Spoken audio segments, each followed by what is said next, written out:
नमस्कार, आप देख रहे हैं ग्लोबल इंडिया टीवी और मैं हूं आपके साथ प्रियांशु शर्मा। ये रुख करते हैं आज की तमाम खबरों पर। भारतीय जनता पार्टी की लोकसभा चुनाव जीतने के बाद शनिवार को राजूद लाबरिया मंडल की कार्य समिति बैठक लाबरिया में संपन्न हुई, जिसमें नरेश राजपुरोहित, वैलसिंह भूरिया, दीपक फेमस, जगदीश भाबर, जमुना भूरिया, मुकेश शर्मा, राजेंद्र सिंह, रामेश्वर चौधरी आदि अतिथि के रूप में मंचासीन थे।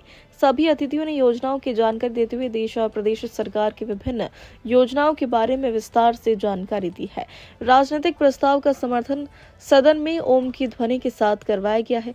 मुकेश शर्मा ने संगठन द्वारा दिए गए कार्यकर्ताओं की प्रभारी की सूची का वाचन किया। अतिथियों ने संबोधित करते हुए कहा कि बूथ जीतो चुनाव जीतो के कार्यक्रम के बारे में बताते हुए कहा कि जिसका बूथ मजबूत होता है वह पार्टी का ताकतवर नेता व कार्यकर्ता होता है। बूथ को लेकर सभी कार्यकर्ताओं को सक्रियता के साथ काम करना चाहिए। उन्होंने जिस बूथ केंद्र पर अब तक भाजपा विजय नहीं हुई है, उस बूथ केंद्र पर विजय प्राप्त करने का मंत्र दिया। सरदारपुर से दिनेश चौधरी की रिपोर्ट। भारतीय जनता पार्टी की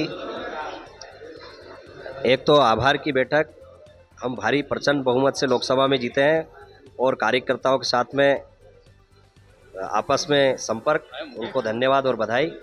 और पार्टी का विस्तार की योजना है हमारे, वो आने वाले समय में सदस्यता अभियान बूथ स्तर से लगाकर मंडल स्तर तक की नवीन कार्य समिति बनना है। उसके लिए नीचे तक कार्य विस्तार की योजना के तहत आज की हमारी बैठक है। वेलसिंह भूरिया, पूर्व विधायक।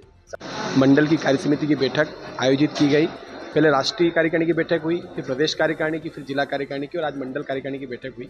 यह बैठक प्रधानमंत्री जी की तीसरी बार लगातार नरेंद्र मोदी जी प्रधानमंत्री बने हैं, इसलिए उनके लिए भी अभिनंदन प्रस्ताव पारित किया गया। इस बैठक में प्रदेश की जो राजनीतिक परिस्थिति है उसके लिए भी एक प्रस्ताव कार्यकर्ताओं द्वारा यहाँ अनुमोदित किया गया, पारित किया गया।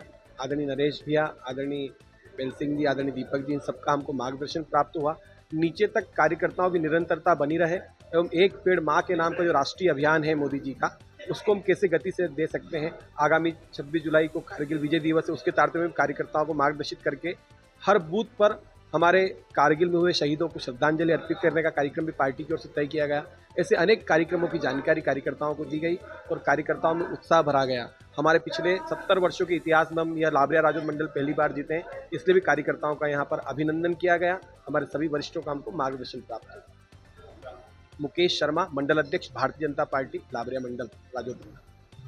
उसके लिए कार्यकर्ताओं का आभार करने के लिए, गेट टुगेदर करने के लिए ये बैठक आज यहाँ लाबरिया राजौद मंडल की रखी गई, लाबरिया में। इस प्रकार की बैठक हर मंडलों पर हो रही है? हाँ, इस प्रकार की पूरे हमारे जितने भी मंडल है सभी मंडलों पर ये बैठक हो रही है। इसमें भारतीय जनता पार्टी के आगामी जो कार्यक्रम आए उस कार्यक्रमों के बारे में भी चर्चा हो रही है और जो कार्यकर्ताओं ने इतनी मेहनत और निष्ठा के साथ भारतीय जनता पार्टी को ऐतिहासिक जीत दिलाई है, उसके लिए कार्यकर्ताओं का आभार भी हो जाए, कार्यकर्ताओं से मिलना भी हो जाए, उनसे एक गेट टुगेदर टाइप हो जाए और आगामी कार्यक्रम अच्छे से भारतीय जनता पार्टी को इस संदर्भ में राष्ट्रीय नेतृत्व का जो कहना है, जैसे राष्ट्र की हमारे यहाँ भारतीय जनता पार्टी एक संगठनात्मक पार्टी है जिसमें जो राष्ट्र नेतृत्व करता है, जो राष्ट्र कहता है वो होता है। जैसे राष्ट्रीय कार्य समिति की बैठक हुई, प्रदेश कार्य समिति की बैठक हुई, उसी प्रकार जिला कार्य समिति की बैठक होने के बाद अब प्रत्येक मंडलों में यह बैठक हो रही है और कार्यकर्ताओं से मिलने का काम भारतीय जनता पार्टी के नेता और कार्यकर्ता आपस में कर रहे हैं। पूर्व प्रदेश उपाध्यक्ष भारतीय